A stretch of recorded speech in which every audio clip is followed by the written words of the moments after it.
Hello friends, welcome to LTX classes. So friends, let us start the discussion. Before that there was a small announcement. మన యొక్క flagship UPSC infinity course ఇప్పుడు మీకు live plus recorded classes available ఉంటాయి. So దీంట్లో మనకి GS prelims plus mains cover అవుతుంది, NCERT foundation, current affairs, CSAT, prelims test series, mains answer writing ఇవన్నీ కూడా కవర్ అవుతాయండి మనకి. సో దీని యొక్క ఫీ మనం ఛార్జ్ చేసేటువంటిది 60,000 రూపీస్. సో దీన్ని మీరు ఈఎంఐ 5,000 పర్ మంత్గా కూడా మీరు పే చేసుకోవచ్చు. ఇది మీకు లైఫ్ టైం వ్యాలిడిటీ తోటి వస్తుంది. ఇక్కడ స్క్రీన్ మీద కనిపించే నెంబర్కి మీరు కాల్ చేస్తే మీకు ఏ విధమైన డౌట్స్ ఉన్నా కూడా మీరు క్లారిఫై చేసుకోవచ్చు. అండ్ అలాగే మన యొక్క యాప్ ఎల్టీఎక్స్ క్లాసెస్ని సో మీరు డౌన్లోడ్ కూడా చేసుకోండి. Yes friends, that's it. Let's start the discussion. Hello friends, welcome to 23rd April daily Hindu news analysis. ఈ వీడియోలో మనము 23rd ఏప్రిల్ హిందూ న్యూస్ పేపర్లో పబ్లిష్ అయిన ఇంపార్టెంట్ ఆర్టికల్స్ని డిస్కస్ చేద్దామండి. Let us start the discussion. So before that friends, మనకి చాలా ఎడిషన్స్ ఉంటాయి. వాటిల్లో మనము Delhi edition of the Hindu news paper నుంచి ఆర్టికల్స్ని అయితే పిక్ చేసుకుని ఇక్కడ మనం డిస్కస్ చేస్తున్నాము. So let us start the first one. With big cat count rising, Madhya Pradesh to develop the buffer zones around its 9 tiger reserves is the first important article we will look into. Second one వచ్చేసి endangered vultures shifted from Haryana to Maharashtra. Vulture species గురించి మనం ఇక్కడైతే కనుక చూస్తాం. Third important one, exploring the India's potential in the Arctic region. Arctic region యొక్క potential ఏంటి, అందులో India మనం ఏం పొటెన్షియల్ ఉంది మనకి అంటూ మనకి ఏంటంటే కనుక ఈ ఎడిటోరియల్లో మనం మాట్లాడుకుంటాం. Banks to migrate to .bank.in by October 31st. So మనకి ఏంటి అని అంటే కనుక మొత్తం బ్యాంక్స్ అన్నీ కూడా మనకి ఏంటి అంటే వాళ్ళ యొక్క వెబ్సైట్స్ అన్నీ కూడా ఈ యొక్క డొమైన్కి మైగ్రేట్ అవ్వాలి, లైక్ .bank.in అని చెప్పేసి. దెన్ నెక్స్ట్ వన్ వచ్చేసి sun rise sectors to double India's manufacturing. So మన యొక్క సన్ రైజ్ సెక్టార్స్ యొక్క ఇంపార్టెన్స్ గురించి ఇక్కడ మాట్లాడుతున్నారు. NEERI NEERI NEERI told to study the impact of industrial units on Taj Mahal. So Taj Mahal మీద ఆ చుట్టుపక్కల ఉన్నటువంటి ఇండస్ట్రియల్ యూనిట్స్ యొక్క ఇంపాక్ట్ ఏ విధంగా ఉంది అని చెప్పి స్టడీ చేయాలని సుప్రీంకోర్టు అయితే కనుక ఆ యొక్క టాస్క్ని నీరీకి ఇచ్చింది. దాని గురించి ఇక్కడ మనం మాట్లాడుకుంటాం. And finally we will end the discussion with IMF cuts the global growth over Trump tariffs and policy uncertainty is a last article which we will cover. Yes, so these are the important articles and which we will look into. Let's start with the first article. With the big cat count rising, Madhya Pradesh to develop the buffer zones around its 9 tiger reserves. Very very important. ఇక్కడ మనకి ఏం తెలియాలి అని అంటే కనుక we have something called as WPA. అంటే అర్థం ఏంటి, వైల్డ్ లైఫ్ ప్రొటెక్షన్ యాక్ట్ అని అర్థం. Wild life Protection Act 1972. It is the main legal framework in our country and for the protection of the wildlife. ఈ వైల్డ్ లైఫ్ ప్రొటెక్షన్ యాక్ట్ 1972 మనకి different categories of protected ఏరియాస్ని మనకి ఏంటంటే classify చేశారు. For example, so the different types of protected areas ఎన్ని మనకి define చేయబడడం జరిగింది protected areas. So there are 5 different types of protected areas. What are they అండి? లైక్ నెంబర్ 1 వచ్చేసి మనకి ఏంటి అని అంటే కనుక we have national parks. National Parks is one of the protected area under the Wildlife Protection Act 1972. Second one వచ్చేసి మనకి ఏంటంటే కనుక wild life sanctuaries. Wild life sanctuaries is the second important one. Then we have the third one which is conservation reserves అంటారు. Conservation reserve అనేటువంటిది third important one. And then we have the fourth one which is community reserve is the fourth important reserve. Community reserves. Community reserves. And finally the last one which is the tiger reserves. Finally the last one which is tiger reserves. ఈ 5 protected ఏరియాస్ని కూడా మనకి ఎక్కడ classify చేశారంటే ఇక wild life protection act 1972 ద్వారా మనకి చేయబడడం జరిగింది. ఇక్కడే ఒక ప్రిలిమ్స్ క్వశ్చన్ అడుగుతారు. Consider the following protected areas అని చెప్పించి how many of the above are considered as protected areas under wild life protection act 1972 అని అడిగే అవకాశాలు మనకైతే కనుక ఉన్నాయి. అప్పుడు మనకి 5 గురించి మనకి తెలియాలి. And coming to these reserves, మిగతా ప్రొటెక్టెడ్ ఏరియాస్ కన్నా కూడా మెయిన్లీ ఇవాళ మన ఫోకస్ దేని మీద ఉంటుంది, టైగర్ రిజర్వ్స్ మీద అయితే కనుక మనకు ఉంటుంది. ఎందుకంటే కనుక ఇప్పుడు అవే కదా రీసెంట్గా న్యూస్లో ఉన్నాయి టైగర్ రిజర్వ్స్. ఈ టైగర్ రిజర్వ్స్ అనేటువంటివి నవ్ ఫస్ట్ పాయింట్ ఏంటి మనకి, tiger reserves are one of the protected areas under wild life protection act 1972 అని చెప్పేసి మనకి చెప్పచ్చా? ఎస్ చెప్పచ్చు. దెన్ నెక్స్ట్ వచ్చేసి ఏంటంటే ఈ యొక్క టైగర్ రిజర్వ్స్ అనేటువంటి వాటిని మనకి ఎవరు అడ్మినిస్టర్ చేస్తారండి, ఒక డెడికేటెడ్ అథారిటీని మనకైతే ఎస్టాబ్లిష్ చేశారనమాట ఈ టైగర్ రిజర్వ్స్ని ప్రొటెక్ట్ చేయడం గురించి. Administered by something called as NTCA అంటే నేషనల్ టైగర్ కన్జర్వేషన్ అథారిటీ అని అర్థం మనకి. ఈ body it is a statutory body, మనకి నేషనల్ టైగర్ కన్జర్వేషన్ అథారిటీ అనేటువంటి బాడీని మనకి ఏంటి అని అంటే కనుక ఎస్టాబ్లిష్ చేయబడడం జరిగింది. ఎప్పుడు 2006లో మనకైతే 2006లో ఈ NTCA అనేటువంటి బాడీని మనకి ఎస్టాబ్లిష్ చేశాము. అండ్ ఈ యొక్క టైగర్ రిజర్వ్స్ని they are governed under something called as project tiger. Project tiger అండర్లో మనకి ఏంటి అని అంటే కనుక ఈ యొక్క బిగ్ క్యాట్ ఈ యొక్క స్పీసీస్ని ప్రొటెక్ట్ చేయడం గురించి ప్రాజెక్ట్ టైగర్ అండర్లో ఈ యొక్క టైగర్ రిజర్వ్స్ని మనకైతే కనుక గవర్న్ చేస్తున్నారు. Then next important question coming to this article వచ్చేసి మనకి ఏంటంటే highest number of tiger reserves ఏ స్టేట్లో ఉన్నాయి అని చెప్పి మనకైతే కనుక అడిగే అవకాశాలు అయితే కనుక ఉన్నాయి. That is the state of Madhya Pradesh. మధ్యప్రదేశ్లో మనకి హయ్యెస్ట్ నెంబర్ ఆఫ్ టైగర్స్ ఉన్నాయండి, టైగర్ రిజర్వ్స్ ఉన్నాయి. ఎన్ని రిజర్వ్స్ అంటే 9 రిజర్వ్స్ మనకైతే కనుక. So we have highest number of tiger reserves మనకి ఎక్కడున్నాయి అని అంటే మధ్యప్రదేశ్లో ఉన్నాయి. అండ్ హౌ మెనీ అండి, 9 tiger reserves are there in Madhya Pradesh. So రీసెంట్గా మనకి ఏంటి అని అంటే కనుక మనకి one of the tiger reserves కూడా మనకైతే కనుక డిక్లేర్ చేయబడడం జరిగింది. We will look into all those aspects. And highest number of tigers state wise కూడా మనకి అడుగుతారు. మనకి హయ్యెస్ట్ నెంబర్ ఆఫ్ టైగర్స్ వచ్చేసి మనకి number of tigers state wise మనం తీసుకుంటే first of all highest number ఎక్కడున్నాయి, మధ్యప్రదేశ్లో ఉన్నాయి మనకి. It is followed by that of Karnataka, the next highest number of tiger reserves. Then we have the Uttarakhand అండి, ఉత్తరాఖండ్. ఇక్కడ కూడా మనకి ఇంకొక పాసిబుల్ ప్రిలిమ్స్ క్వశ్చన్ అయితే అడిగే అవకాశాలు ఉన్నాయి. కన్సిడర్ ద ఫాలోయింగ్ స్టేట్స్ అని చెప్పేసి ఇచ్చి హైయెస్ట్ టు లోయెస్ట్ ఈ యొక్క tigers number of tiger reserves ప్రజెన్స్ని బట్టి అరేంజ్ చేయమని చెప్పేసి మనకైతే కనుక అడిగే అవకాశాలు కూడా మనకు ఉన్నాయి. So please look in to this particular aspect as well. Now coming to the present day article. Madhya Pradesh cabinet రీసెంట్గా ఒక ఇంపార్టెంట్ డెసిషన్ తీసుకుని ఉన్నారు. ఏంటంటే కనుక ఇందాకే అనుకున్నాం కదా 9 టైగర్ రిజర్వ్స్ ఉన్నాయి అని చెప్పేసి. ఈ యొక్క 9 టైగర్ రిజర్వ్స్ దగ్గర కూడా మనకి బఫర్ జోన్స్ని మనకైతే కనుక డెవలప్ చేస్తారట. అండ్ డిఫరెంట్ టైప్స్ ఆఫ్ యాక్టివిటీస్ని ఈ యొక్క బఫర్ ఏరియాస్లో మనకి క్యారీ అవుట్ చేస్తారట.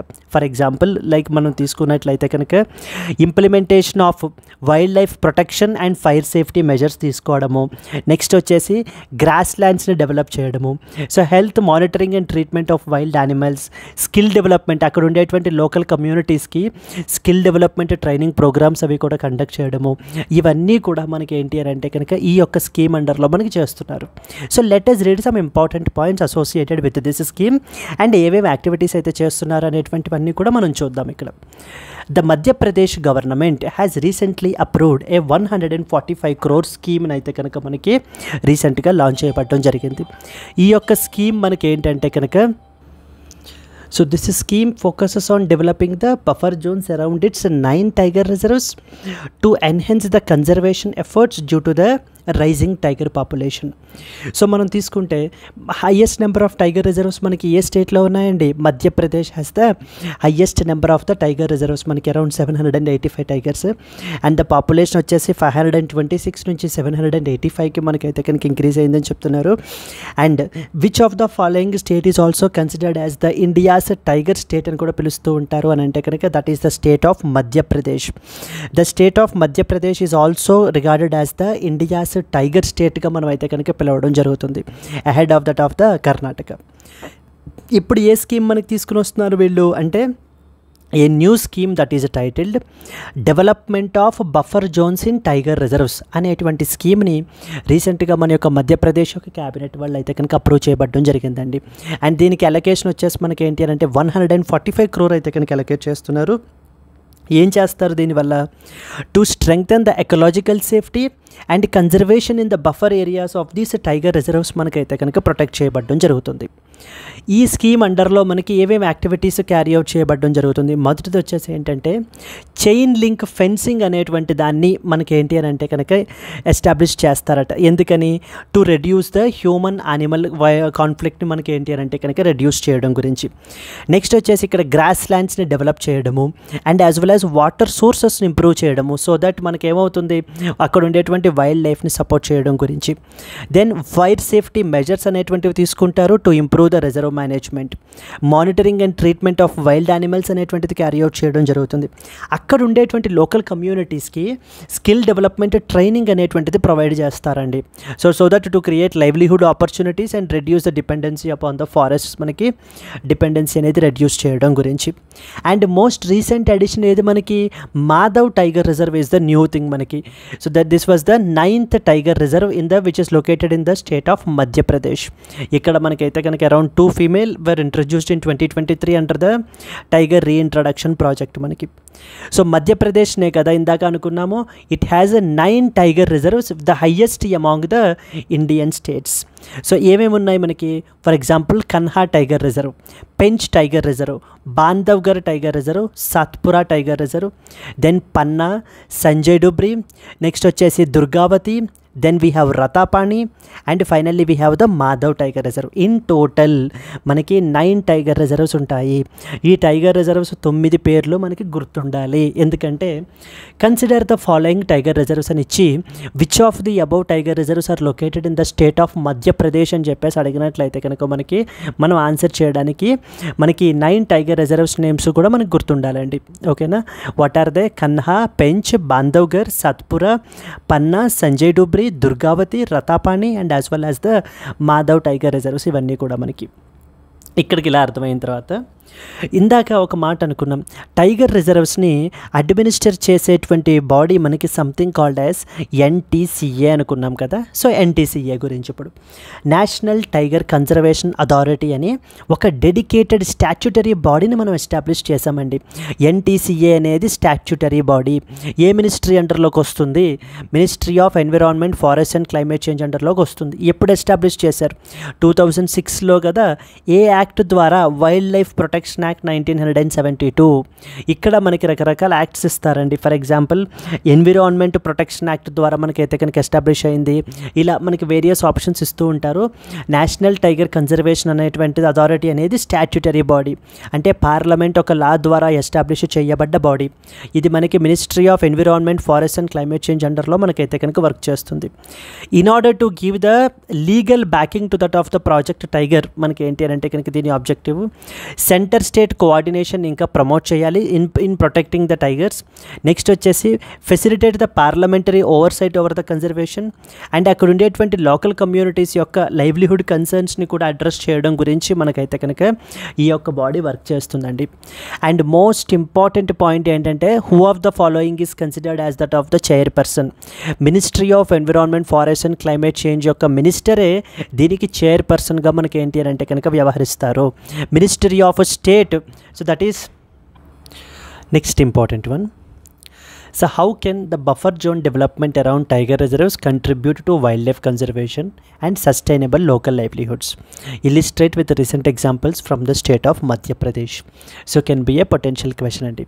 So ఈ యొక్క టైగర్ రిజర్వ్స్ని వీటిని కూడా ఇంకా బెటర్గా ప్రొటెక్ట్ చేయడం గురించి, దీని గురించి, సో టైగర్స్ యాజ్ సచ్ని ప్రొటెక్ట్ చేయడం గురించి మనకైతే కనుక ఇనిషియేటివ్ తీసుకోవడం జరిగింది. So let us discuss, move forward. And ఇక్కడ మనకు చూస్తే నెక్స్ట్ క్వశ్చన్ చూడండి. Consider the following statements regarding the national tiger conservation authority అని అడుగుతున్నారు. ఫస్ట్ స్టేట్మెంట్ ఏంటట అంటే it is a statutory body under the ministry of environment, forest and climate change. Number 2, it was established under wild life protection act 1972. Which of the above statements is are correct? So first statement is correct అండి. It is a statutory body కదా. And ఏ ministry అండర్లోకి వస్తుంది? Ministry of environment, forest and climate change. రెండవది, ఇది మనకి wild life protection act 1972 ద్వారానే కదా మనకి ఎస్టాబ్లిష్ అయింది. ఎప్పుడు ఎస్టాబ్లిష్ అయింది? 2006లో 2006లో మనకైతే కనుక ఎస్టాబ్లిష్ అయింది. సో అలా చూసుకుంటే రెండు స్టేట్మెంట్స్ కూడా కరెక్టే.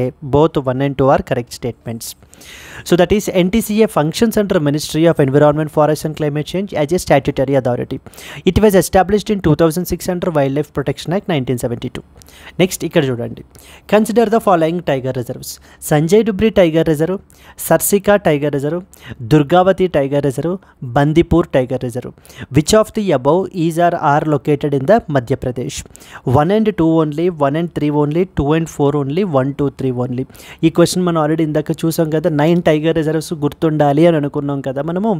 సో దాని నుంచి అనమాట ఇది. చూడండి, కన్హా, నెక్స్ట్ వచ్చేసి పెంచ్, Bandhavgarh, Satpura, Panna, Sanjay డుబ్రి, Durgavati.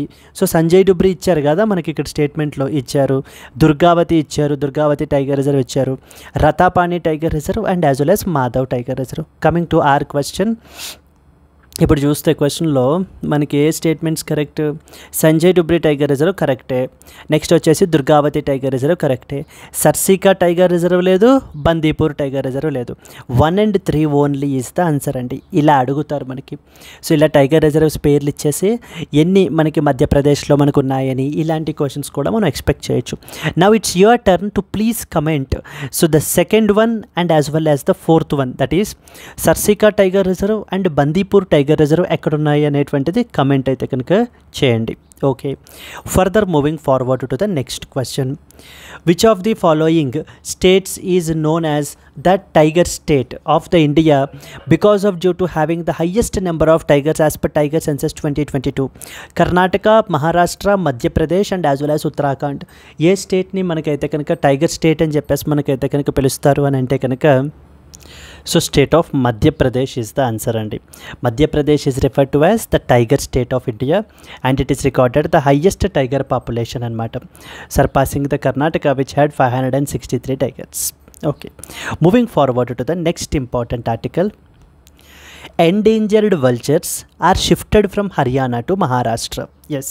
So this is something related to the vulture species గురించి. Vultures are very very important అండి. ఎందుకనంటే మనకి ఏంటి అని అంటే కనుక టు క్లీన్ ద ఎకోసిస్టమ్ మనకి ఏంటి అని అంటే కనుక, so these species are very very important. So రీసెంట్గా మనకి ఏంటంటే different types of vulture species మనకైతే కనుక ఉంటాయి. అరౌండ్ 9 స్పీసీస్ ఆఫ్ వల్చర్స్ మనకైతే కనుక ఉంటాయి. వాటిల్లో చూడండి 34 long billed and as well as white rumped వల్చర్స్ని, ఈ రెండూ కూడా క్రిటికల్లీ ఎండేంజర్డ్ పొజిషన్లో మనకైతే కనుక ఉన్నాయి. Were handed over to the Maharashtra forest department on the occasion of earth day recently. The Bombay natural history society in a statement said the birds are being transferred from the S. So let us read some important points associated with the vulture species గురించి అయితే కనుక మనం అయితే కనుక చూద్దామండి. వీటి యొక్క importance ఏంటి, వీటి యొక్క ఛాలెంజెస్ ఏంటి అనేటువంటిది కూడా చూద్దాం. As part of the India's vulture reintroduction programme 34 critically endangered vulture స్పీసీస్ని మనకి ఏంటి అని అంటే కనుక Haryana's Jatayu conservation breeding centre నుంచి మహారాష్ట్రకి మనకి ఏంటి అని అంటే కనుక వీటిని షిఫ్ట్ చేయబడడం అయితే కనుక జరిగింది. ఏవేంటి different types? Long billed vultures and white rumped వల్చర్స్ని మనకి ఏంటి అని అంటే కనుక మూవ్ చేశారండి. It is part of the reintroduction programme under the Bombay natural history society వాళ్ళు మనకైతే కనుక చేయబడడం జరిగింది. ఇక్కడ మనకి మెయిన్లీ తెలియాల్సింది ఏంటంటే కనుక it AIIMS to restore the vulture population in the wild and enhance the ecological balance by introducing these critically endangered species to their natural habitats. వీటి యొక్క పాపులేషన్ని ఇన్ వైల్డ్ మనకి అయితే కనుక ఇంక్రీజ్ చేయడం గురించి, మళ్ళీ రీస్టోర్ చేయడం గురించి మనకి ఇనిషియేటివ్ అయితే తీసుకున్నారు. వల్చర్ స్పీసీస్ మనం తీసుకుంటే there are around 9 vulture species in India, specifically oriental white backed and next వచ్చేసి లాంగ్ బిల్డ్, ఇదే కదా ఇప్పుడు మనకి రీసెంట్గా న్యూస్లో ఉన్నది. నెక్స్ట్ వచ్చేసి slender billed, Himalayan vulture, red headed, Egyptian vulture, bearded vulture, then we have the cinereous and as well as Eurasian griffon. ఇలా different types of vulture species మనకైతే కనుక ఉంటాయి. అండ్ అసలు వల్చర్స్ అనేటువంటివి ఎందుకు ఇంపార్టెంట్, మన ఎకోసిస్టంలో మనకి ఏం చేస్తాయి అని అంటే, ఈ యొక్క వల్చర్స్ అనేటువంటివి నేచర్స్ స్కావెంజర్స్గా మనకైతే కనుక వర్క్ చేస్తాయండి. అంటే ఇవి ఏదైనా యానిమల్స్ మనకి చనిపోయినట్లయితే కనుక వాటి యొక్క కార్కాసెస్ని మనకైతే కనుక రిమూవ్ చేస్తాయి. They will prevent the accumulation of animal carcasses by feeding on them. So వాటిని ఫీడ్ చేసి ఏం చేస్తాయి అని అంటే కనుక ఆ యొక్క ఏరియా అంతటినీ కూడా యానిమల్ కార్కాసెస్ని అక్యూములేట్ అయిపోకుండా మనకి వర్క్ చేసేటువంటి మాన్యువల్ స్కావెంజర్స్గా, న్యాచురల్ స్కావెంజర్స్గా మనకైతే కనుక వర్క్ చేస్తున్నాయి ఇవి. నెక్స్ట్ ఈ యొక్క వల్చర్స్ అనేటువంటివి డిసీజ్ కంట్రోల్కి కూడా మనకైతే కనుక దోహదపడుతున్నాయి. ఏ విధంగా? They will digest the pathogens, అంటే వీటి యొక్క డైజెస్టివ్ సిస్టమ్ అనేటువంటిది చాలా స్ట్రాంగ్గా ఉంటుందన్నమాట. They can even digest the pathogens like anthrax, rabies and as well as botulism లాంటివి. And it also help the nutrients to return to the soil, మనకైతే కనుక హెల్ప్ చేస్తాయి. And most importantly these are considered as that of indicator స్పీసీస్గా మనం అయితే కనుక consider చేయొచ్చు. అంటే ఒక పర్టికులర్ రీజియన్లో మనకి వల్చర్ పాపులేషన్ అనేటువంటి తగ్గిపోతుంది అని అంటే కనుక అక్కడ ఫుడ్ సోర్సెస్ కానీ ఇవన్నీ కూడా మనకి తగ్గిపోతున్నాయి, ఈ పొల్యూషన్ అనేటువంటిది పెరిగిపోతుంది అనేటువంటిది కూడా one of the indication. So that in a different వేస్లో మనకి ఈ యొక్క వల్చర్స్ మన యొక్క ఎకో సిస్టంలో మనకి ఎంతగానో కంట్రిబ్యూట్ చేస్తున్నాయి. దేర్ఫోర్ ఈ వల్చర్స్ని ప్రొటెక్ట్ చేయాల్సినటువంటి ఇది మనకైతే కనుక ఎంతగానో ఉంది. ఎందుకు తగ్గిపోతున్నాయి ఈ యొక్క వల్చర్స్ అనేటువంటివి అంటే కనుక because of due to something called as drug poisoning వల్ల.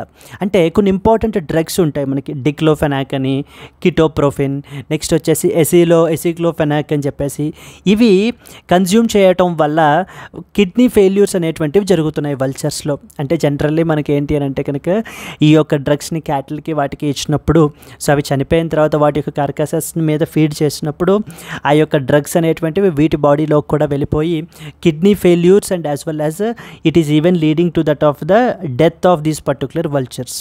సో నెక్స్ట్ వచ్చేసి పెస్టిసైడ్స్ నుంచి and as well as the lead నుంచి మనకి ఏంటి అని అంటే కనుక ఇబ్బంది పడుతున్నాయి. వీటి యొక్క హ్యాబిటాట్ అనేటువంటివి కోల్పోతున్నాయి రోజు రోజుకి. ఎందుకని? Because of due to urbanisation and as well as deforestation activities వలన. నెక్స్ట్ వచ్చేసి they are colliding with the in power lines and as well as the wind turbines తోటి కొలైడ్ అయ్యి కూడా మనకి చనిపోతున్నాయండి చాలా వల్చర్ స్పీసీస్. ఈ పవర్ లైన్స్తో కొలైడ్ అవుతున్నటువంటిది వన్ మోర్ ఇంపార్టెంట్ స్పీసీస్ ఏంటంటే సంథింగ్ కాల్డ్ యాజ్ గిబ్ అంటారు, great Indian bustard species.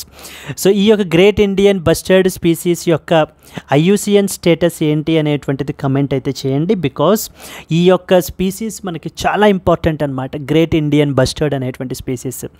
So now coming back again, ఈ యొక్క వల్చర్స్ అనేటువంటివి పవర్ లైన్స్కి నెక్స్ట్ వచ్చేసి విండ్ టర్బైన్స్కి కూడా కొలైడ్ అయ్యి కూడా మనకి చనిపోవడం జరుగుతుంది. అండ్ పోచింగ్ అండ్ డిసీజ్ అవుట్బ్రేక్స్ కూడా ఈ యొక్క వల్చర్ సర్వైవల్ని మనకి ఎఫెక్ట్ అయితే కనుక చేస్తున్నాయి. అంటే మనం ఏమేం చూసాము? Different types of vulture species ఏంటో చూసాము. ఆ తర్వాత వి వెంట్ ఫర్దర్ అండ్ మనకేంటంటే వల్చర్స్ యొక్క ఇంపార్టెన్స్ ఏంటి, ఎకో సిస్టంలో వల్చర్స్ ఏ విధంగా కంట్రిబ్యూట్ చేస్తున్నాయి అనేటువంటిది మనం మాట్లాడాము. Then we went move forward and then we talked about what are the threats which are there associated with that of the vultures గురించి కూడా మనం చూడటం జరిగింది. Then finally we will end up with ఏమేమి ఇంపార్టెంట్ ఇనిషియేటివ్స్ మనకైతే కనుక తీసుకున్నారు ఈ యొక్క వల్చర్స్ని మనకైతే కనుక ప్రొటెక్ట్ చేయడం గురించి. ఫస్ట్ అండ్ ఫార్మోస్ట్ ఈ యొక్క డేంజరస్ డ్రగ్స్ని మనకైతే కనుక లైక్ డిక్లోఫెనాక్ని మనకైతే కనుక బ్యాన్ చేయడం అయితే జరిగిందండి. నెక్స్ట్ వచ్చేసి ఒక యాక్షన్ ప్లాన్ని తీసుకుని వచ్చారు, వల్చర్ యాక్షన్ ప్లాన్ 2020-25 అని చెప్పేసి ఈ యొక్క వల్చర్ స్పీసీస్ని ప్రొటెక్ట్ చేయడం గురించి, వాటి యొక్క ఫుడ్ సోర్సెస్ని ప్రొటెక్ట్ చేయడం గురించి అయితే మనకి తీసుకుని రావడం జరిగింది. నెక్స్ట్ వచ్చేసి ఏంటంటే కనుక వల్చర్ కన్జర్వేషన్ బ్రీడింగ్ సెంటర్స్ని మనకైతే కనుక ఎస్టాబ్లిష్ చేస్తున్నారు. దెన్ నెక్స్ట్ వచ్చేసి మనకైతే కనుక అరౌండ్ 9 ఈ యొక్క వల్చర్ కన్జర్వేషన్ బ్రీడింగ్ సెంటర్స్ని అయితే కనుక ఎస్టాబ్లిష్ చేశారనమాట.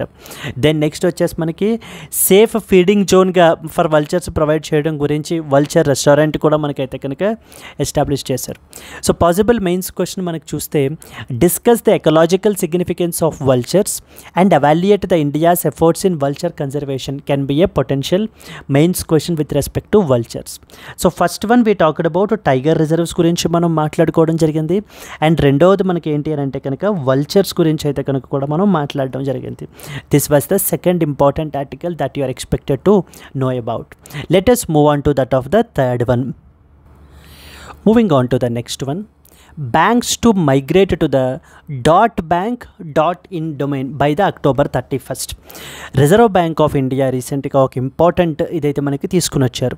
మొత్తం అన్ని బ్యాంక్స్ని కూడా వాళ్ళ యొక్క ఎగ్జిస్టింగ్ డొమైన్స్ని వీళ్ళు ఏం చేయాలి అని అంటే కనుక they have to migrate to .bank.in అనేటువంటి డొమైన్కి మనకి ఏంటి అని అంటే కనుక మైగ్రేట్ అవ్వాలి. ఎందుకని?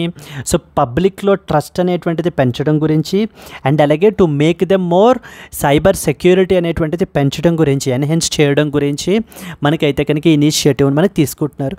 ఇక నుంచి మీరు చూసినట్లయితే మొత్తం అన్ని బ్యాంక్స్ కూడా వాటి యొక్క ఎండింగ్ ఈ విధంగా ఉంటుందన్నమాట. .bank.in అని చెప్పేసి. For example state bank of India మనం తీసుకుంటే కనుక .bank.in, నెక్స్ట్ ఇండస్ ఇండ్ బ్యాంక్ కానీ లేకపోతే పంజాబ్ నేషనల్ బ్యాంక్ కానీ ఇలా ఏ బ్యాంక్ తీసుకున్నా కూడా మీరు ఏంటంటే కనుక ఈ యొక్క డొమైన్ తోటి మనకి ఎండ్ అవ్వడం జరుగుతుంది. సో ఎటువంటి సైబర్ ఫ్రాడ్స్ అవి కూడా చెయ్యడానికి వీలు లేకుండా మనకైతే కనుక ఈ యొక్క స్టెప్ అనేటువంటిది మనకి రిజర్వ్ బ్యాంక్ ఆఫ్ ఇండియా మనకి తీసుకోవడం జరిగింది. దీనికి సంబంధించి institute for development and research in banking technology వాళ్ళని బ్యాంక్స్ అయితే కనుక మొత్తం అన్ని బ్యాంక్స్ కూడా వీళ్ళని మీరు కన్సల్ట్ చేయండి. ఎవరిని? Institute for development and research in banking technology వాళ్ళని. ఎందుకని? So for migration of this particular ఈ యొక్క టు బిగిన్ దిస్ రిజిస్ట్రేషన్ ప్రాసెస్ని మరి క్యారీ అవుట్ చేయడం గురించి. So latest read important things. So దీనికి సంబంధించి మనం చూసుకుంటే కనుక the reserve bank of India has directed all banks to please migrate your existing websites to .bank.in domain by October 31st. ఎందుకని? సైబర్ సెక్యూరిటీని అండ్ అలాగే public confidence in digital banking సిస్టమ్స్ని promote చేయడం గురించి. అంటే పబ్లిక్లో ఆ యొక్క ట్రస్ట్ని, సో అంటే నేను ట్రాన్సాక్షన్ చేసేటువంటి వెబ్సైట్ జెన్యూనే, ఆథెంటిక్ వెబ్సైటే, ఇది ఖచ్చితంగా మనకి నిజంగా స్టేట్ బ్యాంక్ ఆఫ్ ఇండియా వాళ్ళ వెబ్సైటే, అంతే తప్ప సైబర్ క్రిమినల్స్ది కాదు అని చెప్పేసి మనకి ఏంటి అని అంటే కనుక ఇది చేయడం గురించి ఆ కాన్ఫిడెన్స్ అంటూ వీళ్ళకంటూ ఒక డెడికేటెడ్ డొమైన్ని మనకైతే కనుక తీసుకుని రావడం జరిగింది. Reserve bank has asked all banks to complete this migration to .bank.in.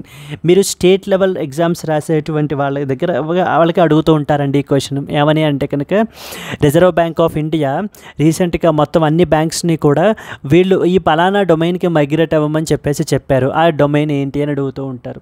It is .bank.in అనమాట. సో ద ఎయిమ్ ఏంటి? To strengthen the cyber security framework and boost the public trust in digital banking and as well as payment systems. So overall payment సిస్టమ్స్లోను next వచ్చేసి digital బ్యాంకింగ్లోను people యొక్క ఫెయిత్ని, నమ్మకాన్ని మనకి ఏంటి అంటే కనుక ఇంకా పెంచడం గురించి.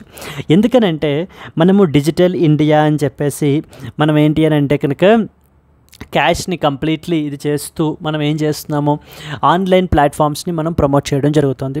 సో ది డిజిటైజ్డ్ ఫార్మాట్ని ప్రమోట్ చేయడం జరుగుతుంది. With that promotion cyber threats అనేటువంటివి కూడా మనకైతే కనుక పెరిగిపోతున్నాయి. వాటిల్ని కౌంటర్ చేయడం గురించి, మనకి ఈ యొక్క సైబర్ థ్రెట్స్ని కౌంటర్ చేయడం గురించి మనకి ఏంటంటే కనుక ఈ యొక్క ఇనిషియేటివ్ మనకి తీసుకుంటున్నారండి. Banks must initiate registration and domain migration without any delay so that to meet the deadline. ఎవరిని కలవాలని చెప్పేసి చెప్పారు? Institute for development and research in banking వాళ్ళని మీరు రిజిస్ట్రేషన్ ప్రాసెస్ గురించి, ఈ యొక్క మైగ్రేషన్ గురించి మీరైతే కనుక కాంటాక్ట్ అవ్వండి అని మొత్తం అన్ని బ్యాంక్స్కి కూడా మనకైతే కనుక సర్క్యులర్ అయితే కనుక రిజర్వ్ బ్యాంక్ ఆఫ్ ఇండియా వాళ్ళు ఇష్యూ చేశారండి. సో దిస్ IDRBT అనేటువంటిది it will act as a nodal agency for assisting the banks in the transition to that of the new domain and sahayog@IDRBT.ac.in అనేటువంటి దానికి కూడా మీరు ఏంటి అని అంటే కనుక రీచ్ అవ్వచ్చు. టెక్నికల్ సపోర్ట్ గురించి ఇంకేమైనా రిజిస్ట్రేషన్ రిలేటెడ్ క్వైరీస్ ఉంటాయి కనుక. ఇది మీరు గుర్తున్నా గుర్తులేకపోయినా పర్వాలేదు, బట్ మీకు ఆ డొమైన్ నేమ్ అనేటువంటిది గుర్తుండాలి. This is what is the next important update from that of the reserve bank of India. So reserve bank of India మనకి రీసెంట్గా మనకి ఏంటంటే something called as free AI అంటూ ఒక ఫ్రేమ్వర్క్ని మనకైతే కనుక తీసుకురావడం గురించి ఒక కమిటీని మనకి కన్స్టిట్యూట్ చేశారండి. పుష్పక్ భట్టాచార్య హెడ్ తోటి మనకు కమిటీని అయితే కన్స్టిట్యూట్ చేశారు. First important that is free AI అని చెప్పేసి మనకి. అండ్ రెండోది వచ్చేసి ఏంటంటే సంథింగ్ కాల్డ్ యాజ్ MuleHunter.ai అంటూ మరొక వెబ్సైట్ని, మరొక AI టూల్ని కూడా మనకైతే తీసుకుని రావడం జరిగింది. మ్యూల్ అకౌంట్స్ని వాటిల్ని కూడా మనకి హ్యాండిల్ చేయడం గురించి. Yes, this is what is the another important thing. So moving to this, what are the steps taken by Reserve Bank of India to enhance the cyber security in the banking sector? Discuss the significance of migration to the .bank .in domain. Yesterday or day before yesterday maybe మనకి ఏంటంటే cyber security గురించి మనము కొన్ని important initiatives అన్నీ కూడా మనం అక్కడ చెప్పడం జరిగింది. లైక్ ఫర్ ఎగ్జాంపుల్ I4C అని, I4C అంటే Indian cyber crime coordination centre అని, లేకపోతే సైబర్ క్రైమ్ రిపోర్టింగ్ పోర్టల్ అని, ఇలా కొన్ని ఇంపార్టెంట్ ఇనిషియేటివ్స్ అన్నీ కూడా నేనైతే కనుక డే బిఫోర్ ఎస్టర్డే మనకు కవర్ చేయబడడం జరిగింది. Please do watch that Hindu news analysis as well అండి. అండ్ ఈ యొక్క మీకు ఏదైతే మీరు పీడిఎఫ్ అనేటువంటి చూస్తున్నారో ఈ యొక్క పీడిఎఫ్ మన యొక్క టెలిగ్రామ్ ఛానల్లో మీకు అవైలబుల్ ఉంటుంది. అక్కడ నుంచి మీరు డౌన్లోడ్ అయితే చేసుకోవచ్చు. Clear? Moving on to that of the next one. So moving to the next article, sunrise sectors to double the India manufacturing అని చెప్పేసి మనకైతే కనుక సో చెప్పడం జరుగుతుంది. Sunrise it's not any brand name అండి. Sun rise sectors to double the India manufacturing అంటే మనకి ఏంటంటే కనుక so those sectors which are new and which have massive potential for rapid growth, అలాంటి వాటిని మనం ఏంటి అని అంటే కనుక సన్ రైజ్ సెక్టార్ అని చెప్పేసి మనం అయితే కనుక చెప్తాం. ఇప్పుడు మ్యానుఫ్యాక్చరింగ్ సెక్టార్ మనకు తీసుకుంటే కనుక చూడండి, రీసెంట్గా మన యొక్క ఫైనాన్స్ మినిస్టర్ నిర్మలా సీతారామన్ గారు మాట్లాడుతూ ఏమంటున్నారంటే షేర్ ఆఫ్ మ్యానుఫ్యాక్చరింగ్ సెక్టార్ అనేటువంటిది మేమైతే కనుక పెంచడానికి ప్రయత్నిస్తున్నాము. 12% నుంచి 23%కి సో షేర్ అనేటువంటిది మేమైతే కనుక ఇంక్రీజ్ చేయడానికి అయితే కనుక ప్రయత్నిస్తున్నాం ఇన్ ద నెక్స్ట్ 2 decadesలో, so that to create the jobs and drive the economic growth అని చెప్పేసి మనకైతే కనుక చెప్తున్నారు. సో ద ఫోకస్ వీటిల్లో మనకు తీసుకుంటే let us read some important points. Finance Minister Nirmala Sitharaman, while speaking at the Stanford University, highlighted the India's plan to increase the manufacturing sector's share from the present 12% to 23% in the next 2 decades by particularly focusing on sunrise sectors. Sun rise sectors మీదన focus అయితే కనుక పెడతాము. Manufacturing sector యొక్క పొటెన్షియల్ని యొక్క షేర్ని మేము ఏంటి అని అంటే కనుక 12% నుంచి 23%కి మేమైతే కనుక తీసుకుని వెళ్తాం. సో దట్ దీనివల్ల బెనిఫిట్ ఏంటి, జాబ్స్ అనేటువంటివి క్రియేట్ చేయబడతాయి, ఎకనామిక్ గ్రోత్ అనేటువంటిది ఉంటుంది అంటూ మనకి చెప్తున్నారండి. So here if you see, India aims to nearly double the manufacturing sector's GDP share from the 12% to 23% over the next 2 decades to generate employment and to fuel the economic growth. Economic గ్రోత్ని ఇంకా ఫర్దర్గా strengthen చేయడం గురించి, fuelling చేయడం గురించి, and అలాగనే మనకి ఏంటంటే కనుక ఎంప్లాయ్మెంట్ని జనరేట్ చేయడం గురించి ఈ యొక్క సన్ రైజ్ సెక్టార్స్ని మనం ఏంటి అని అంటే కనుక అడ్వాంటేజ్ అయితే మనం తీసుకోవడానికి అయితే ప్రయత్నిస్తున్నాం. సో ఈ యొక్క మ్యానుఫ్యాక్చరింగ్ సెక్టార్ యొక్క షేర్ అనేటువంటి దాన్ని పెంచడం గురించి, ఇంక్రీజ్ చేయడం గురించి మనకి ఏంటి అని అంటే కొన్ని సెక్టార్స్ మీద మనం ఫోకస్ అయితే పెడతాము అని చెప్పేసి మన యొక్క ఫైనాన్స్ మినిస్టర్ చెప్తున్నారండి. Those are considered as sun rise sectors. For example, so India has identified around 14 sun rise sectors. For example first one వచ్చేసి semiconductors, renewable energy, medical devices, batteries, and mostly labor intensive, for example textiles. అంటే ఈ యొక్క sectors ద్వారా వీటిల్ని పెంచుతూ మనం ఏం చేస్తాము అని అంటే కనుక మ్యానుఫ్యాక్చరింగ్ సెక్టార్ యొక్క షేర్ అనేటువంటి దాన్ని 12% నుంచి 23%కి మనం ఎన్హాన్స్ చేయడానికి ప్రయత్నిస్తున్నామండి. So this initiative aims to enhance the GDP contribution, create jobs and establish India as a overall global manufacturing హబ్గా మనం అయితే కనుక ఎస్టాబ్లిష్ చేయడం గురించి. సో జనరల్లీ మ్యానుఫ్యాక్చరింగ్ విషయానికి వచ్చేసరికి ఏంటి అంటే మనకి సర్వీసెస్ సెక్టార్లో ఉన్నంత ఇది మనకి యొక్క కంట్రిబ్యూషను మ్యానుఫ్యాక్చరింగ్ సెక్టార్లో మనకైతే కనుక లేదు. So now they want to unleash the potential of the manufacturing as well. అసలు సన్ రైజ్ సెక్టార్స్ అంటే ఏంటి?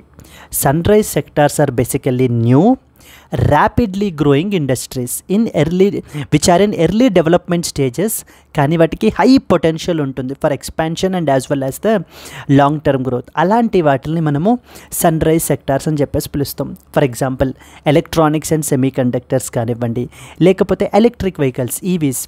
దీనికి సంబంధించి డిఫరెంట్ స్కీమ్స్ మనం అయితే కనుక తీసుకొస్తున్నాం కదండి. ఫేమ్ స్కీమ్ అని, నెక్స్ట్ వచ్చేసి 100% FDI, అరౌండ్ 12,000 ఛార్జింగ్ స్టేషన్స్ని ఆపరేషనల్ మనకైతే కనుక చేశారు. Then we have renewable energy. So where target వచ్చేసి ఏంటి మనకి 500 GW of non fossil fuel based energy storage by the year 2030 మనం అయితే కనుక ఇన్స్టాల్ చేస్తాము అని కమిట్మెంట్ అయితే కనుక మనం ఇచ్చాం. 2030 నాటికి 500 GW. యాజ్ ఆఫ్ నౌ ఇప్పుడు మనకి అయితే కనుక అరౌండ్ 220 GW వరకు మనం అయితే కనుక ఇన్స్టలేషన్ చేసామని గవర్నమెంట్ అయితే చెప్తున్నారు. అండ్ ఈ 500 GW ఖచ్చితంగా 2030 నాటికి అయితే రీచ్ అవుతామని కూడా చెప్తున్నారు. దానికి సంబంధించి different initiatives, for example green hydrogen mission అనేటువంటి దాన్ని మనకైతే కనుక తీసుకుని వచ్చారు. దెన్ నెక్స్ట్ వచ్చేసి మనకి ఏంటి అని అంటే కనుక సోలార్ ముఫ్త్ బిజ్లీ యోజన అని చెప్పేసి మనకైతే తీసుకుని వచ్చారు.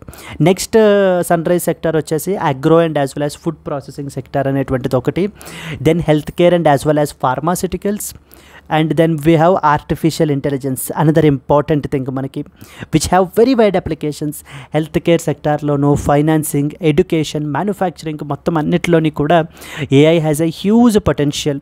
దీనికి సంబంధించి we have something called as India AI mission అనేటువంటిది కూడా మనకైతే కనుక ఉంది, which comes under ministry of electronics and information technology. ఇవన్నీ కూడా ఎగ్జాంపుల్స్ ఫర్ దేనికి సంబంధించి సన్ రైజ్ సెక్టార్స్కి సంబంధించి. ఈ sun rise sectors have very huge potential మనకి లాంగ్ టర్మ్లో మనకైతే కనుక ఉంటుంది. అంటే విత్ రెస్పెక్ట్ టు గ్రోత్ విషయంలో కానీ, ఎంప్లాయ్మెంట్ జనరేషన్ విషయంలో కానీ, వాట్ ఎవర్ మేబీ, ఖచ్చితంగా ఈ యొక్క సెక్టార్స్ ద్వారా మన యొక్క మ్యానుఫ్యాక్చరింగ్ కెపాసిటీని పెంచుతామని చెప్పేసి మనకి గవర్నమెంట్ చెప్పడం జరుగుతుంది హియర్. కానీ ఈ సన్ రైజ్ సెక్టార్స్కి కొన్ని ఛాలెంజెస్ కూడా ఉన్నాయి. ఫస్ట్ అండ్ ఫార్మోస్ట్ వచ్చేసి దెర్ ఈజ్ అన్ ఇన్కన్సిస్టెన్సీ మనకైతే కనుక ఉంది. And frequent regulatory changes, approvals అనేటువంటివి డిలే అయిపోతున్నాయి. అండ్ ఫ్రాగ్మెంటెడ్ రెగ్యులేషన్స్, అంటే ఒక్కొక్క క్లియరెన్స్ ఒక్కొక్క మినిస్ట్రీ ఇచ్చే విధంగా మనకి ఫ్రాగ్మెంటెడ్ క్లియరెన్సెస్ రెగ్యులేషన్స్ అనేటువంటివి మనకు ఉన్నాయి. చాలా ఇన్ఫ్రాస్ట్రక్చర్ గ్యాప్స్ అయితే ఉన్నాయి. ఎస్పెషల్లీ మనము ఎలక్ట్రిక్ వెహికల్స్ తీసుకుంటే కనుక ఈవీస్ విషయంలో ఛార్జింగ్ ఇన్ఫ్రాస్ట్రక్చర్ కానీ ఇవి కూడా మనకి ఏంటి అని అంటే కనుక ఇన్ఫ్రాస్ట్రక్చర్ గ్యాప్స్ ఉన్నాయి. రీసెర్చ్ అండ్ డెవలప్మెంట్ ఇన్వెస్ట్మెంట్ ఈ యొక్క సెక్టార్స్లో ఇది చాలా ఇంపార్టెంట్, కానీ ఇది చాలా తక్కువ ఉంది మనకి. అరౌండ్ మన కంట్రీలో రీసెర్చ్ అండ్ డెవలప్మెంట్ తీసుకుంటే హార్డ్లీ 0.65% ఆఫ్ GDP మాత్రమే మనము R&D మీద పెడుతున్నాం. When compared with countries like China, United states of America, Japan, వీళ్ళు 3% ఆఫ్ దేర్ GDP R&D మీద మనకైతే కనుక ఇన్వెస్ట్ చేస్తున్నారండి. నెక్స్ట్, సో ఈ యొక్క ఎమర్జింగ్ ఫీల్డ్స్లో, అంటే ఫర్ ఎగ్జాంపుల్ అది ఆర్టిఫిషియల్ ఇంటెలిజెన్స్ కానీ లేకపోతే వీటిల్లో మనకి స్కిల్డ్ వర్క్ ఫోర్స్ యొక్క షార్టేజ్ కూడా చాలా ఎక్కువగా మనకైతే కనుక ఉంది. దాని మూలాన కూడా మనకి ఈ యొక్క సెక్టార్స్ మనకి అనుకున్నంత ఇదిగా అంత ఫాస్ట్ పేస్లో మనకి ముందుకి మూవ్ అవ్వట్లేదు అనమాట. So what are sun rise sectors, what are the significance ఏంటి, ఛాలెంజెస్ ఏంటి అనేటువంటి పాయింట్స్ అన్నీ కూడా మీరు ఇక్కడ మెన్షన్ చేయొచ్చు. మ్యానుఫ్యాక్చరింగ్ సెక్టార్ యొక్క ఏ విధంగా మనం టార్గెట్ అయితే పెట్టుకున్నాం అనేటువంటిది కూడా మీరు రాయొచ్చు. ఇక్కడ క్వశ్చన్ అదే రాసిన చూడండి. What are sun rise sectors? Discuss how focusing on sunrise sectors can help us to achieve the goal of becoming a global manufacturing hub. Also highlight the key challenges which are faced by these sectors. So 3 components చూడండి ఇక్కడ. అసలు sun rise sectors అంటే ఏంటో మీరు define చేయాలి అక్కడ. Next వచ్చేసి ఏంటంటే ఈ యొక్క సన్ రైజ్ సెక్టార్స్ మీద ఫోకస్ మనం పెట్టినట్లయితే అది ఏ విధంగా మన యొక్క గోల్ని becoming a global manufacturing hub అనేటువంటి గోల్ని రీచ్ అవ్వడానికి ఏ విధంగా కంట్రిబ్యూట్ చేస్తుంది. అండ్ ఫైనల్లీ ఎండింగ్ ఏంటి, what are the challenges faced by these sectors. ఇప్పుడు మనం మాట్లాడుకున్నాం కదా, ఆ ఛాలెంజెస్ అన్నీ కూడా మీరు మెన్షన్ చేయొచ్చు. Yes, this is the brief overview with respect to this article. Moving forward to that of the next one. Neeri told to study the impact of industrial units on Taj Mahal. Yes. మన యొక్క honourable supreme court రీసెంట్గా ఈ యొక్క task అయితే కనుక ఇచ్చిందండి. ఎవరికి? National environmental engineering research ఇన్స్టిట్యూట్కి. National environmental engineering research institute అనేటువంటి బాడీకి ఒక టాస్క్ ఇచ్చారు. ఏమని, మీరు ఈ యొక్క తాజ్ మహల్ని ఎఫెక్ట్ చేస్తున్నటువంటి ఇంపాక్ట్ చేస్తున్నటువంటి ఇండస్ట్రియల్ యూనిట్స్ ఏవేవి ఉన్నాయో ఈ చుట్టుపక్కల ఇండస్ట్రియల్ యూనిట్స్ ఏమేమి ఉన్నాయి, అది ఏ విధంగా తాజ్ మహల్ యొక్క ఇదిని మనకి ఇంపాక్ట్ చేస్తున్నాయి, అంటే పొల్యూషన్ని కాజ్ చేస్తున్నాయి అనేటువంటి దాన్ని ఒక detailed report. So that is the extent of pollution that is being caused by these industrial units on Taj Mahal అనేటువంటిది మీరు స్టడీ చేసి మాకు రిపోర్ట్ అయితే కనుక చెప్పండి అని నీరీ వాళ్ళని అడిగారు. అండ్ అపార్ట్ ఫ్రమ్ దాట్ వీళ్ళు ఇంకేం చెప్తున్నారంటే, సుప్రీంకోర్టు ఏమంటుందంటే ఇక్కడ, ఒకవేళ నీరీ సబ్మిట్ చేసినటువంటి రిపోర్ట్ ద్వారా ఈ చుట్టుపక్కల ఉన్నటువంటి ఇండస్ట్రియల్ యూనిట్స్ తాజ్ మహల్ని ఇంపాక్ట్ చేస్తున్నాయి అని చెప్పేసి ఒకవేళ రిపోర్ట్ ఫైండింగ్ వచ్చినట్లయితే కనుక మేము దేనికి కూడా వెనకాడము, we will even issue a direction to all these industrial units to either shut down or to shift from this particular place. ఈ చుట్టుపక్కల నుంచి షిఫ్ట్ అయినా అయిపోవాలి, లేకపోతే షట్ డౌన్ అయితే కనుక అయిపోవాలి. ఈ డైరెక్షన్ ఇష్యూ చేయడానికి కూడా మేము వెనకాడం. కాబట్టి ముందు మేము డెసిషన్ తీసుకునే ముందు ఒక స్టడీ కండక్ట్ చేపిద్దాం. స్టడీ కండక్ట్ చేయించి ఎంత ఇంపాక్ట్ చేస్తున్నాయి ఈ చుట్టుపక్కల ఉండేటువంటి ఇండస్ట్రియల్ యూనిట్స్ అనేటువంటిది తేల్చిన తర్వాత, రిపోర్ట్ వచ్చిన తర్వాత మేము డెసిషన్ అయితే కనుక తీసుకుంటాము అని సుప్రీంకోర్టు రీసెంట్గా మనకైతే చెప్పడం జరిగింది ఇక్కడ. So yes, let us read some important points associated with this. And ఈ పాయింట్స్ అయిపోయిన తర్వాత మనకి ఏంటంటే, okay, before that what we will see is Supreme Court రీసెంట్గా కొన్ని ల్యాండ్ మార్క్ థింగ్స్ మనకైతే కనుక చెప్పారండి. అవి కూడా మనకి ఎగ్జామ్ పర్స్పెక్టివ్లో చాలా ఇంపార్టెంట్. ఎందుకనంటే కనుక Supreme Court actually is playing a very active role మనకైతే కనుక ప్లేస్ చేస్తున్నారు. ఇప్పుడు ఈ పలానా సెక్టారు కాన్స్టిట్యూషన్ అనే కాకుండా మల్టిపుల్ ఆస్పెక్ట్స్లో మనకి సుప్రీంకోర్టు డెసిషన్స్ అనేటువంటివి తీసుకుంటుంది. లాస్ట్ 1 year నుంచి మనకి తీసుకుంటున్నటువంటి విషయాలు తీసుకుంటే, ఫస్ట్ అండ్ ఫార్మోస్ట్ కొన్ని ఇంపార్టెంట్ పాయింట్స్ నేను మీకైతే చెప్తాను. అవి రానున్న ప్రిలిమ్స్లో ఖచ్చితంగా అడిగే అవకాశాలు అయితే కనుక మనకైతే ఉన్నాయి. ఫస్ట్ వన్ వచ్చేసి the bulldozing of homes. Bulldozing of homes is the first important thing. ఇది మనకి primarily north Indian states, in the state of Uttar Pradesh లాంటి వాటిల్లో మనకైతే కనుక మనం చూడొచ్చండి. హోమ్స్ని అంటే ఎక్యూజ్డ్ ఎవరైనా ఉంటే కనుక ఆ యొక్క ఎక్యూజ్డ్ పర్సన్స్ కొంతమందిని మనకి ఏం చేస్తున్నారంటే కనుక వాళ్ళ మీదన బుల్డోజర్స్ ద్వారా వాళ్ళ యొక్క హౌసెస్ని కంప్లీట్లీ డెమాలిష్ చేసేస్తున్నారు. ఏమంటున్నారు, ఇది మీ యొక్క సైట్ అనేటువంటిది ఇల్లీగల్గా ఇక్కడ కన్స్ట్రక్ట్ చేయబడింది అంటూ మనకి ఏంటంటే రకరకాల రీజన్స్ చెప్పి ఎక్యూజ్డ్ పీపుల్ యొక్క హౌసెస్ని, హోమ్స్ని డిస్ట్రాయ్ చేసేయడం జరుగుతోంది. దీని మీద సుప్రీంకోర్టు చాలా సీరియస్ అయ్యిందండి. సీరియస్ అయ్యి ఒక ఇంపార్టెంట్ పాయింట్ చెప్పిందనమాట. ఏమనంటే, రైట్ టు షెల్టర్ అనేటువంటిది fundamental right. Right to shelter is a fundamental right. It is intrinsic part of right to life and personal liberty under article number 21 అని చెప్పారు.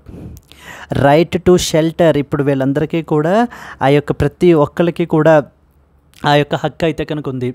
ఏంటి, which is part of they right to life and personal Liberty and article number 21. అంటే article 21 right to life also includes right to shelter అని చెప్పేసి మనకు ఒక important ఇది చెప్తూ, ఆర్బిట్రరీగా డిమాలిష్ చేయడము అనేటువంటిది ఈ యొక్క ప్రొసీజరల్ ఫెయిర్నెస్ని, నెక్స్ట్ వచ్చేసి హ్యూమన్ డిగ్నిటీని వైలేట్ చేస్తుందని చెప్తున్నారండి. Procedural fairness and as well as human dignity. ఇప్పుడు ఇక్కడ మనకి ఏంటంటే ఈ ఆర్టికల్లో ఎందుకు ఇవన్నీ చెప్తున్నామంటే, సుప్రీంకోర్టు గత 1 yearగా చెప్పినటువంటి ల్యాండ్ మార్క్ థింగ్స్ని మనకు అప్కమింగ్ ఎగ్జామ్స్లో ఉపయోగపడే విధంగా మనం ఇక్కడ డిస్కస్ చేస్తున్నాం. అక్కడ అడిగే అవకాశాలు ఉన్నాయి. Right to shelter is a part of అని చెప్పేసి, it is an intrinsic part of right to life and personal Liberty అంటూ మనకి సుప్రీంకోర్టు చెప్పింది. వీళ్ళు ఈ పబ్లిక్ అఫీషియల్స్ ఎవరైతే ఉన్నారో వాళ్ళు లాని వాళ్ళ ఓన్ హ్యాండ్స్లోకి తీసేసుకుని కోర్ట్స్ చేయాల్సినటువంటి పని, ఆ జడ్జిమెంట్ని వీళ్ళే వాళ్ళ యొక్క హౌసెస్ని డెమాలిష్ చేసేసి జస్టిస్ చేశాము అని చెప్పేసి చెయ్యకూడదు అంటూ మనకైతే చెప్పారండి. First important. సెకండ్ ఇంపార్టెంట్ మనకి very land mark and most recently that is next important is state of Tamil Nadu versus మనకి ఏంటి అని అంటే కనుక the governor of Tamil Nadu. The governor of Tamil Nadu ఇది మీకు తెలిసిందే కదా. ఇదేంటి మనకి ఇక్కడ మనకి ఏంటంటే కనుక గవర్నర్స్కి సంబంధించింది. అసెంట్ టు ద బిల్స్ విషయానికి వస్తే దీని గురించి మనకైతే కనుక మాట్లాడారు. ఇది చాలా ల్యాండ్ మార్క్ జడ్జిమెంట్ అండి. ఇది ఇక్కడ మనకి ఏం చెప్పడం జరిగింది, the with holding of bills for an indefinite period of time is unconstitutional and as well as illegal and arbitrary అని చెప్పి మనకి సుప్రీంకోర్టు ఇక్కడ చెప్పడం జరిగింది. That is with holding of bills for an indefinite period of time. అంటే ఇదేంటి, state legislative assembly మనకి bills అనేటువంటి దాన్ని పాస్ చేసి గవర్నర్కి అసెంట్కి పంపిస్తే గవర్నర్ ఏం చేస్తున్నారు అని అంటే కనుక వాటి మీద ఎటువంటి యాక్షన్ తీసుకోకుండా వాటికి అసెంట్ అనేటువంటిది ఇవ్వకుండా ఏళ్ల తరపడి అలా వదిలేస్తున్నారు వాళ్ళకి. This is unconstitutional, this is illegal, this is arbitrary అని చెప్పేసి మనకి సుప్రీంకోర్టు చెప్పింది. Then at the same time లైన్ని ప్రిస్క్రైబ్ చేశారండి, like from 1 month to 3 months.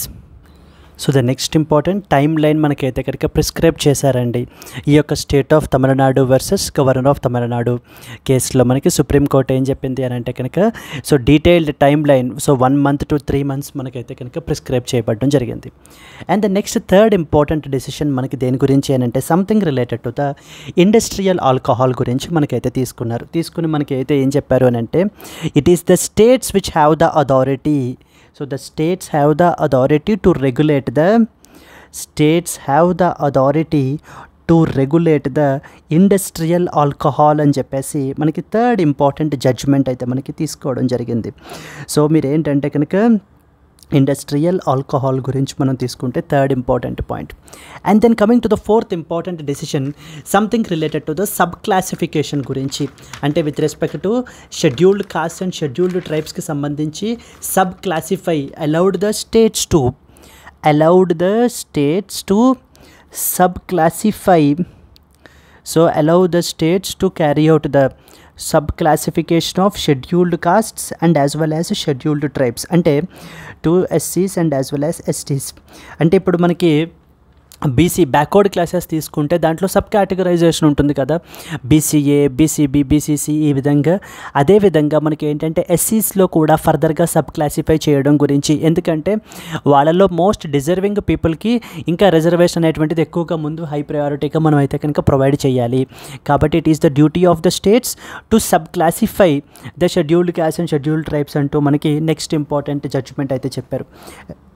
And another important thing మనకి ఏంటంటే కనుక possessing the child pornography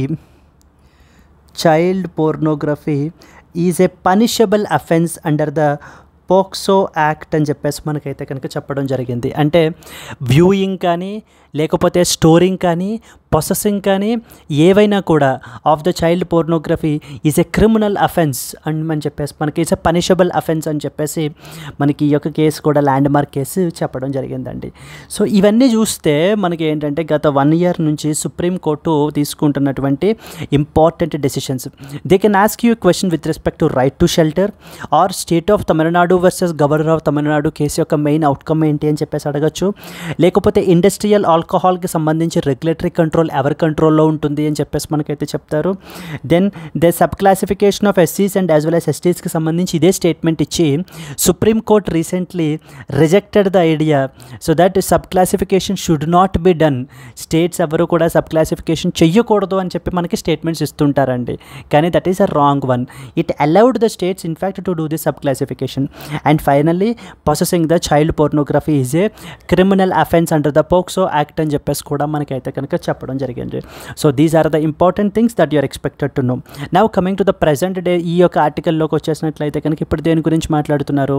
so related to industrial units యొక్క ఇంపాక్ట్ ఆన్ తాజ్ మహల్ గురించి. The supreme court has directed the NEERI to assess the impact of nearby glass industries on the Taj Mahal due to the concerns about pollution affecting the monuments preservation. So the court tasked the National Environmental Engineering Research Institute with studying the impact of glass industries on Taj Mahal మీదన impact మీరు అయితే కనుక study చేయమని చెప్పేసి మనకైతే కనుక చెప్పబడడం జరిగింది. The direction was issued by So Justice A.S. Oka and as well as the other person manaki. If Neery's findings are adverse, the court would not hesitate to direct the removal of industrial units. ఒకవేళ ఆ యొక్క findings అనేటువంటివి అవును ఖచ్చితంగా industrial pollution అనేటువంటిది cause చేస్తున్నాయి అంటూ report కనుక సబ్మిట్ చేసినట్లయితే కనుక ఖచ్చితంగా మేము దేనికి వెనకాడము, ఈ యొక్క ఇండస్ట్రియల్ యూనిట్స్ రిమూవ్ చేయమని చెప్పేసి డైరెక్షన్ ఇష్యూ చేయడానికి కూడా మేమైతే కనుక వెనకాడము అంటూ మనకి చెప్పడం జరిగిందండి. So it was to file an affidavit on time required to complete the study. The government and its agencies were also ordered to support the Neery fully. ఈ యొక్క ఆర్గనైజేషన్కి the government and as well as other organizations అయితే support కూడా చేయాలి in order to carry out this study అని చెప్పేసి supreme court so రీసెంట్గా మనకి చెప్పడం జరిగింది. Clear. So these are the important points associated with it. అలాగే యూపీ పొల్యూషన్ కంట్రోల్ బోర్డు వాళ్ళకు కూడా డైరెక్షన్ అయితే కనుక ఇష్యూ చేశారు, ఒక టీమ్ని ఫామ్ చేయండి to inspect the industrial units and submit an interim report అని చెప్పేసి మనకి చెప్పడం జరిగింది.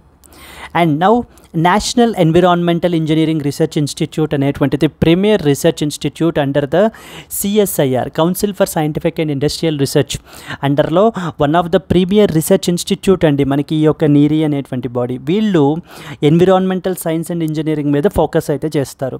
గవర్నమెంట్కి ఎప్పటికప్పుడు పాలసీ డెవలప్మెంట్లోను, impact assessment carry out చేయడంలోను, environment monitor చేయడంలోనూ కూడా ఇవన్నీ కూడా చాలా క్రూషియల్ రోల్ అనేటువంటిది ఈ ఆర్గనైజేషన్ మనకి చేయడం జరుగుతుందన్నమాట. So it plays and advising also advise on industrial pollution control and urban environmental issues మీద కూడా మనకి చాలా క్రూషియల్ రోల్ అనేది ప్లే చేయడం జరుగుతుంది. Industrialisation around heritage sites often raises environmental concerns. Discuss the role of institutions like NEERI in balancing the development and conservation can be a potential question andi manaki. Clear. Moving on to that of the next important one. So moving to the next one, IMF cuts the global growth over the Trump tariffs and policy uncertainty. So మనకి ఏంటంటే IMF వాళ్ళు రీసెంట్గా వాళ్ళ యొక్క growth ప్రొజెక్షన్స్లో మనకి ఏంటి అంటే కనుక కొంత కట్ అయితే కనుక చేశారు. ఎందుకనంటే ప్రపంచం మొత్తం మీద అన్సర్టైనిటీస్ పెరిగిపోతున్నాయి, mainly because of due to that of the Trump యొక్క టారిఫ్స్ వల్ల, నెక్స్ట్ వచ్చేసి పాలసీ అన్సర్టైనిటీ వల్ల గ్రోత్ అనేటువంటిది ఇంపాక్ట్ అయ్యే అవకాశాలు మనకైతే కనుక ఉన్నాయి అంటూ మనకి IMF అయితే రీసెంట్గా మనకి చెప్పడం జరిగిందండి. So here if you see these points, the International Monetary Fund has recently cut its growth projections across the board in response to higher tariffs and policy uncertainty that are mainly the outcome of US President Trump's near universal import tariff policy. So మీరు చూసినట్లయితే కనుక ఈ యొక్క tariff policy అనేటువంటిది impose చేయబడడం అయితే కనుక జరిగింది కదా మనకి. సో ఈ యొక్క టారిఫ్స్ అనేటువంటివి మొత్తం ఆల్మోస్ట్ అన్ని కంట్రీస్ మీదన కూడా మనకి మొన్న April 2 డొనాల్డ్ ట్రంప్ అయితే మనకి ఇంపోజ్ చేయబడడం జరిగిందండి. ఈవెన్ ఇండియా మీద కూడా అరౌండ్ ఎంత పర్సంటేజ్ టారిఫ్ ఇంపోజ్ చేశారు, 26% టారిఫ్ మన యొక్క ఇండియన్ ఇంపోర్ట్స్ మీద కూడా, మన యొక్క ఇండియా మీద కూడా మనకైతే ఇంపోజ్ చేయబడడం జరిగింది. అంటే ఇండియన్ గూడ్స్ వాళ్ళ యొక్క అమెరికన్ మార్కెట్స్లో 26% టారిఫ్ అనేటువంటిది ఇంపోజ్ చేయబడడం జరుగుతుంది. కానీ చాలా దేశాలన్నీ కూడా మనకి ట్రంప్ని నెగోషియేట్ చేసుకుందాము అని చెప్పేసి అడిగినప్పుడు ఇప్పుడు ప్రస్తుతానికి మనకి ఏంటంటే కనుక 90-day పాజ్ అయితే కనుక పెట్టడం జరిగింది. 90-day పాజ్ అంటే 90 రోజుల పాటు ఎవరి మీద ఈ యొక్క టారిఫ్స్ అనేటువంటిది ఇంపోజ్ చేయబడడం జరగదు. Mainly just simply 10% uniform tariff అనేటువంటిది మాత్రమే విధించబడుతుంది. ఈ 90 days అయిపోయిన తరువాత కూడా ఎటువంటి నెగోషియేషన్ రాకపోతే, సో ఎటువంటి ఇష్యూ సార్ట్ అవుట్ అవ్వకపోతే ఈ యొక్క టారిఫ్స్ ఏవైతే మొన్న అనౌన్స్ చేశారో అవన్నీ మళ్ళీ ఇంపోజ్ అయితే కనుక చేస్తాను అని చెప్పేసి ట్రంప్ చెప్పడం జరిగింది. చైనా మీద మటుకు వచ్చేసరికి ఏంటి అని అంటే కనుక China and as well as USA retaliatory tariffs వేసేసుకుంటున్నారండి. అరౌండ్ 125%, 145% మనకి టారిఫ్స్ అనేటువంటిది ఒకళ్ళ మీద ఒకళ్ళు ఇంపోజ్ చేసుకుంటున్నారు. అయితే ఇప్పుడు మనకి ఈ US యొక్క ప్రెసిడెంట్ యొక్క ఇంపోర్ట్ టారిఫ్స్ వల్ల, నెక్స్ట్ వచ్చేసి ఈ యొక్క ట్రేడ్ టెన్షన్స్ వల్ల, వీటన్నిటి వల్ల కూడా మనకి గ్రోత్ ప్రొజెక్షన్ అనేటువంటి దాన్ని మనకి ఏంటి అని అంటే కనుక సో రివైజ్ చేశారు. ఎవరు రివైజ్ చేశారు? మన యొక్క ఇంటర్నేషనల్ మానిటరీ ఫండ్ వాళ్ళు మనకైతే కనుక చేయబడడం జరిగింది. So that is what this article is all about. Yes. So moving on to that of the next one. Yes, coming to the today's question. Madhav Tiger Reserve is often seen recently in the news. It is located in A. Karnataka, B. Madhya Pradesh, C. Kerala, and as well as D. Maharashtra. If you know the answer, please comment your answer Andy. And alage if you have liked the video, please do like it, and let's meet again in the next Hindu news analysis. Until then, happy learning, all the best, bye bye Andy.